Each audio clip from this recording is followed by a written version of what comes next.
Hello, people! Thanks for joining me for another episode of Say No To Crack. I'm Scott, and this is a 2018 0015 Martin mahogany. It's got a big crack there, and it's got a little crack down here. I'm going to try to see if we can't line things up and get her all fixed up. And there's the old guild I was talking about putting a pick guard on a few weeks ago. It's looking pretty good now. And I think in the next video or two we're going to be looking at the Country Gentleman's binding. So tune in the up and coming weeks for some really fun stuff. Let's get started with this one. So this was the first crack this guitar ever had. Someone repaired it with a couple of cleats. That's what you're seeing, that white wood on the inside. There's a few splinters of wood that she saved and brought to me. I fixed, the first time I saw this guitar, I think I fixed a crack somewhere in this area. It went all the way down around the lower bout. And I think it's misaligned a little bit right here. Anyways, the original repair opened back up, so I don't know if we're gonna remove those little cleats or just leave them where they are. We'll see when we take the strings off and look inside.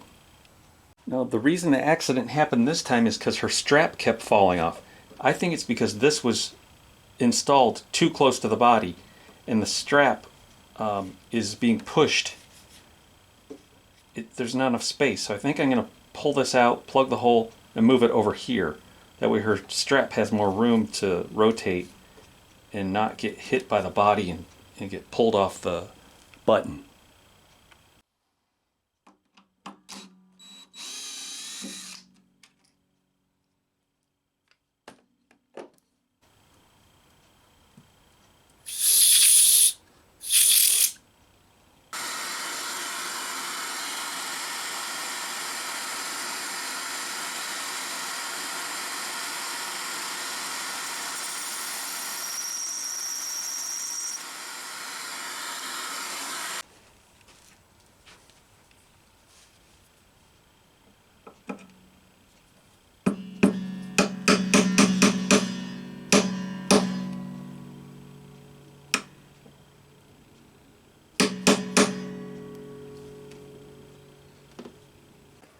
Okay, now that the light is inside there, you can see this cleat is kind of at a diagonal and it doesn't quite cover the crack. It should have been placed up a little further. Now this one is pretty good. I think we can leave this one, but I think we can add one here and one on either side of this cleat, which I think is still good. It's just delaminated from the above the crack. But I think I want to try to remove this one because it's really not doing any good. You can see it needs to be up further. So the rosewood cleats were mine and the spruce cleats were from a previous repair. So it's the second one back that I'm going to try to pop off of there. And right there you can see there's a whole row of the rosewood ones that go all the way back around the lower bout. All the way back down around there. That was a big crack. I warmed it all up and I got in there with the knife, and as I was getting in behind it, I started noticing that the side walls of this guitar are so thin and that cleat is so big and glued on there. Darn thing's about that long. I could probably do more damage than good. Look at this. That's just from barely moving the knife to try to pop it off of there. I'm going to leave it in there. I made this cleat and I filed off a little bit of it so that it sits on top of the curved lining. It's got a little hole in the middle. It's going to sit in there right like this, right up against the lining. And I'm going to draw it tight with one of those tuner clamps. I'll place a second one here.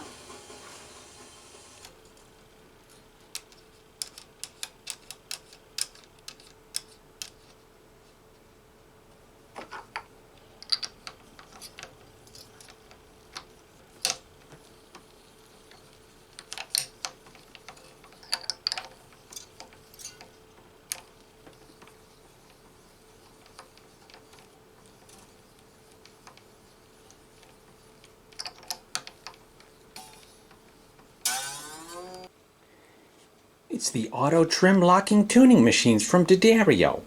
Good for your hammer, or your screwdriver, or whatever the hell else you might want to put them on. Alright, again, cleaned them up with some acetone, sanded them.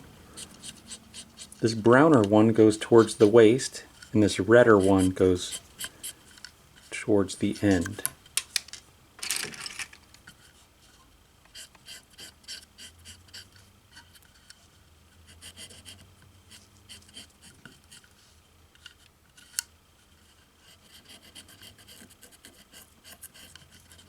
Now that everything's sanitary, sterilized, let's do surgery. Okay, so you take the wire, feed it through the bottom, then you loop it like so. Should be able to just give it a crimp. Maybe bring it through like so. Pull it through.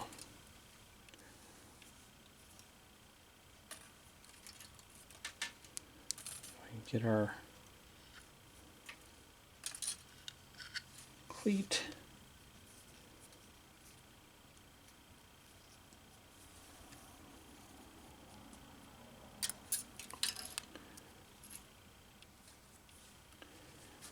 Okay, there's one.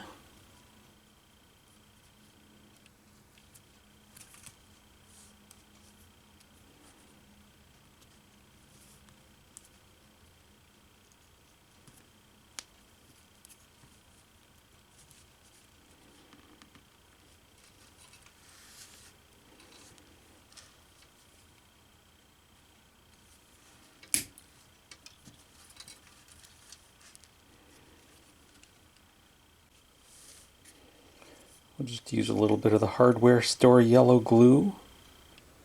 I think it sticks to rosewood good. Rosewood being such a oily and waxy wood. And it also always stays a little elastic over its lifetime. It doesn't harden like hide glue. It doesn't harden rock hard. It always stays gooey. And that might be good for the type of abuse this guitar gets. Alright, now I stick it through the guitar.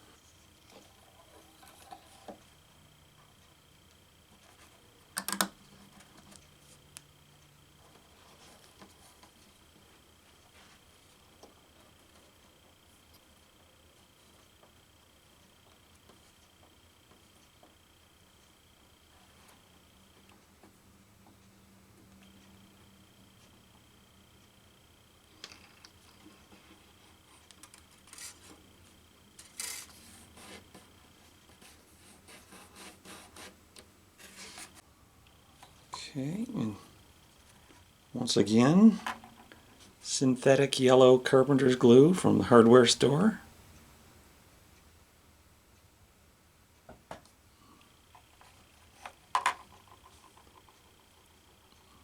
Furniture grade, good for cabinets and cleats.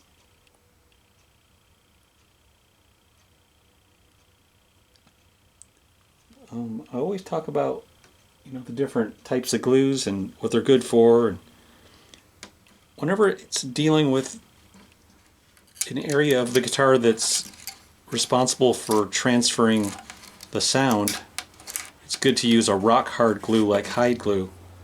But on the sides of the guitar that don't really come into the equation as far as tone transfer goes, and we need that flexibility, I would go with this stuff. Now the StewMac version of the tuning key clamp is, I don't know, maybe a little flawed because it's open. And I've read the reviews on StewMac and people hate it, that they left it open like this. So this might be a little tricky.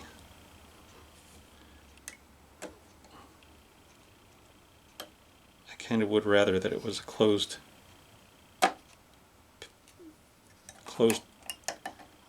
top of the post here.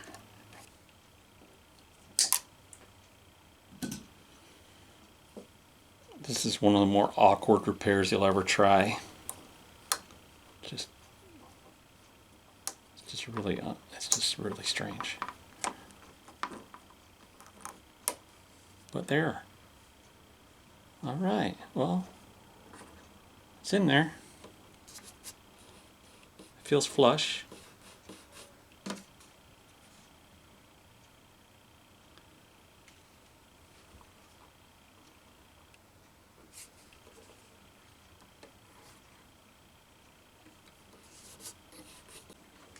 While we're waiting for these, I decided to flip the guitar into the Total Vise number 7 and work on the bottom.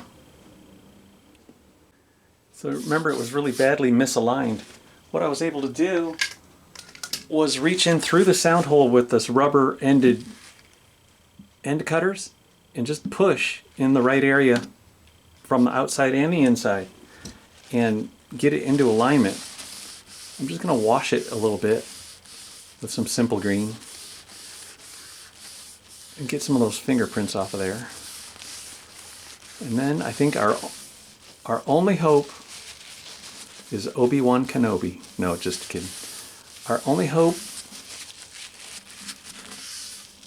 is Fill and Finish Ultra Thin from Glue Boost. Oh my God, I'm running low. I'm going to need some more. And soon. This is going to wick down in there.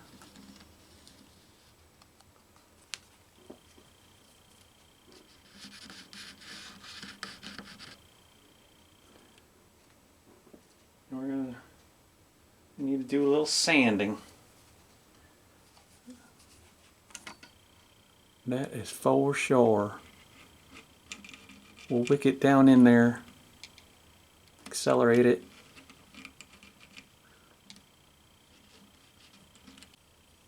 Accelerator.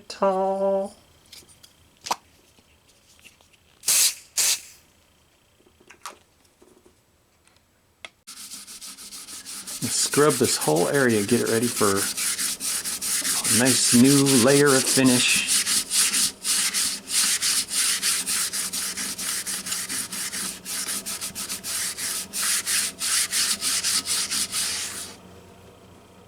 I scuffed it up a little bit right here. I've got a little bit of that fill and finish started here on a little sandpaper. Just going to spread it around, wick it into these cracks. Notice there's a crack right here at the tail block. I think we worked on this a couple months ago. This guitar probably gets, I don't know, she probably does 200 gigs a year with this guitar. It's her favorite guitar and it's her main axe. You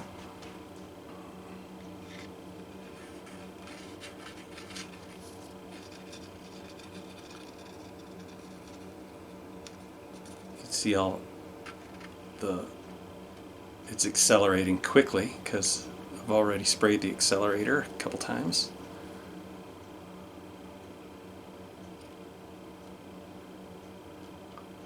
We'll do that. We'll do a level sand and we'll do some wipe coats.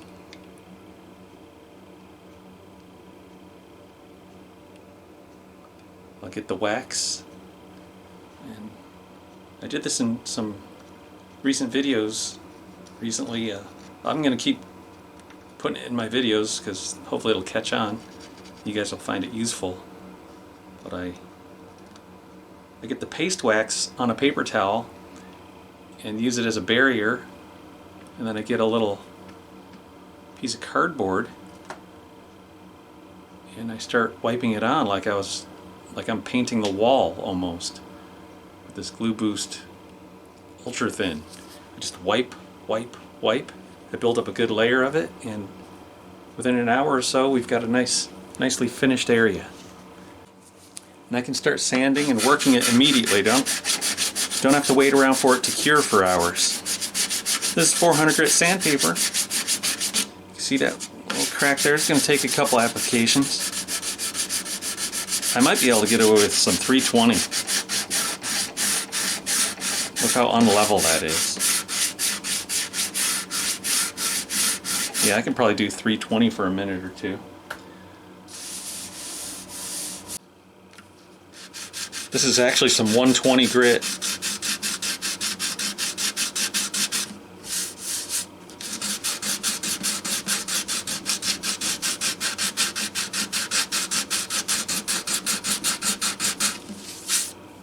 Well, that's all bashed in. Wow.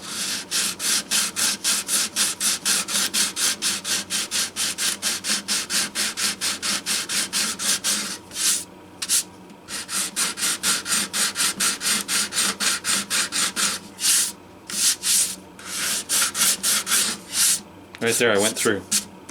Okay, no more 120, just a little 220 here. Jump back up to that 400.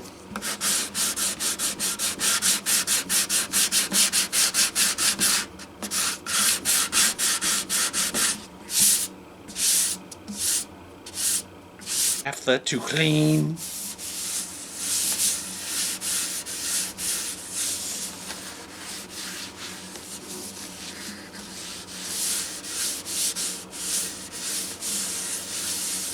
Here's a little bit of that ultra thin on a Q-tip with some brown tint. This is the Glue Boost Master Tint. Because I sanded through on a little spot over there, but I just wanted to darken a little bit. It's very nice. Yeah, right there's the sand through. I can hit it with this brown a few times and it'll start blending back in. I can actually go over some of those low spots right now too. Okay, so these are craft sticks, super cheap. And this is Stick It sandpaper. I got 100, 220, 320, and 400. So I can kind of go real quick here. I already knocked off the high spots with 120 and 220.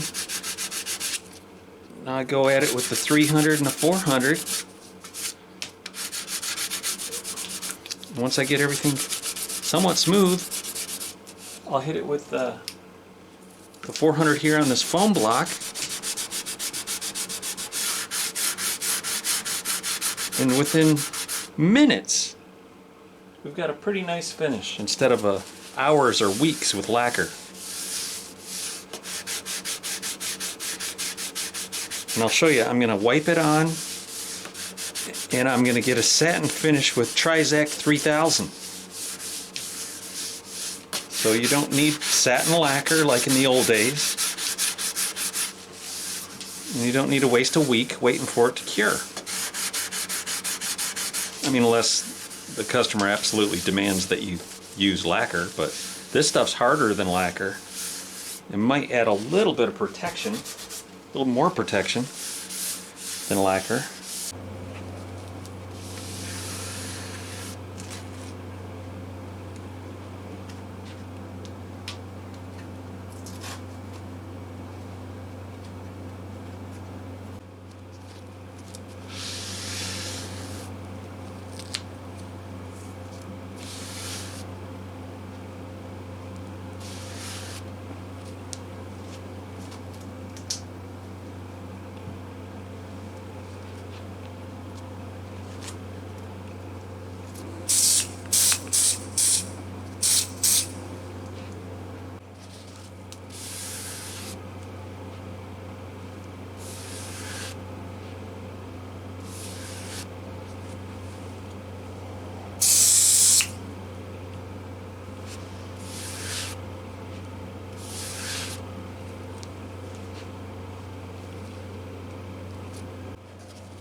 So this is the nice strap that caused all the damage.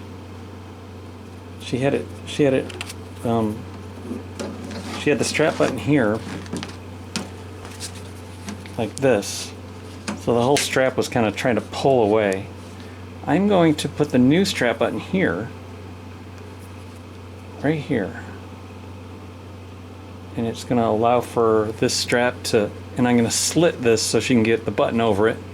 And then we'll put one of those rubber deals over that.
All right, it's level. That was about 4 hours. I like it. Now for the cosmetic work. And we got the bottom looking great. I mean, not great, but... 3 blind mice, 3 blind mice. Okay, well these are the 3 little slivers. I'm going to put them in one by one. Probably just super glue them in. That one almost got away.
Do you ever wonder what that little lick is that I play at the beginning of the videos? It's kind of an A minor shape, but I capoed it. It was on an old Gibson L00 in 1937. While it was in, I just thought I would record that little lick for my intro.